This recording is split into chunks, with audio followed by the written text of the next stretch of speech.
Hello, I'm Nina Hossain. 15 years after the Met was told to clean up its act following the Stephen Lawrence case, today it was facing claims that it is still institutionally racist.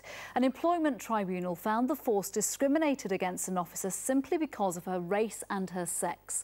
Carol Howard was singled out and targeted by her colleagues, and when she complained, her superiors tried to cover it up. Our senior correspondent Ronke Phillips reports. PC Carol Howard's tribunal win has reopened old wounds for the Metropolitan Police. The panel ruled the firearms officer was directly discriminated against. And in an explosive revelation, it exposed that references to sex and race discrimination in an internal grievance claim had been deleted from her records. And even more damaging, the tribunal found it was not a one-off but standard practice.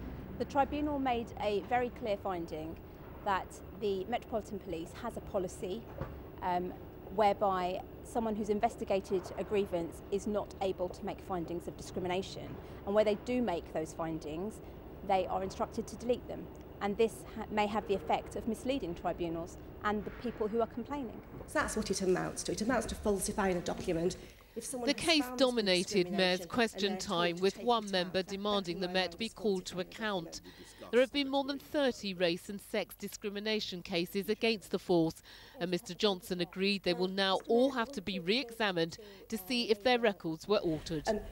If there are 34 other cases that have gone to tribunal, I think it's incumbent upon you to review those cases to check that in those 34 cases the same practice did not go on as well. Will you commit to do that today? Yes, certainly. I think we need to get to the bottom of what's been going on in such cases. I repeat what I said to the committee just now. I am dismayed by this case. The judgment in the case of PC Howard, who was a poster girl for the Met during the Olympics, are damning on their own. The panel found she was singled out and targeted for almost a year because she stood out in the almost exclusively male and white diplomatic protection group. Once again, the Metropolitan Police is mired in controversy. We put it to the force that this issue is so potentially damaging as senior officers should address the points raised. But they declined our request for an interview and instead issued a statement. It said our fairness at work policy does not include instructions for staff to delete references to race or sexual discrimination. We await the full findings of the tribunal, which will be given careful consideration. PC Howard, who is still a serving officer in the Met, has yet to receive an apology for the way she was treated. Ronke Phillips, ITV News. Let's get some reaction now from Janet Hills from the Metropolitan Police Black Police Association. Thank you very much for coming in to talk to me. Given what we've seen in this case, we saw this police officer who, as Ronke said, was a poster girl for the Met during the Olympics. What's happened to her now? Do you think that leads us to think that the Met is still institutionally racist? On one hand, we've got good news, fantastic news from the tribunal, which basically says that she has been discriminated against, which is a great finding, and we support that.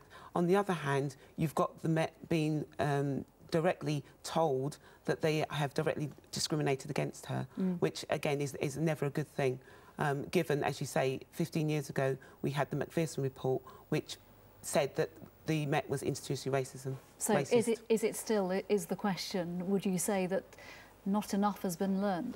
Again, given the statistics and the figures that we have around disproportionality in progression, disproportionality with misconduct, yes, the Met BPA would assert that they are still institutionally racist, yes.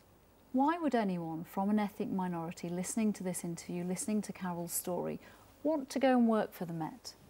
Again, within the organisation, it's a fantastic job.